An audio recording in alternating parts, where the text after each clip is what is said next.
म्हणजे अगं सांगतेस तरी काय तू? नाही म्हणजे काल तूच म्हणालीस ना की तो आपल्या दारावरून गेला म्हणून, आणि आज अचानक असं कसं?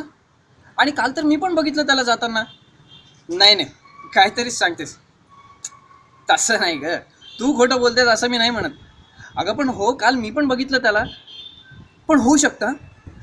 दिवसभर ते त्याचे मित्र, हजार वेळा सांगितलं बाबा नको ती संगत, पण नाही. दिवसभर मित्रांसोबत ते चरस, अफीम, गांजा आणि पत्ते कुटत बसणार. आणि परवा तर ते आपले काय नाव, पाटील साहेब, हा त्या पाटील साहेबांच्या तिथे रात्री पट्ट्या पिऊन टून पडलेला. बरं झालं तो टांगेवाला आणि मी दोघांनी मिळून त्याला साईडला केलं, नाही तर पट्ट्या तर त्याच दिवशी केला होता. आलंच ना पोरग शेवटी बापाच्या मुळावर.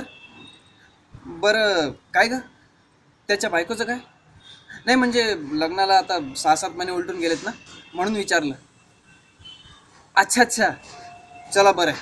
तेवढा तरी बिचारीच्या जीवाला आधार. नाही तर बाप हा असा गेला आणि आता बिचारी एकटीने काय केलं असतं. बरं चलो, असो, मी येतो जरा फ्रेश होऊन, मग आपण बोलूया.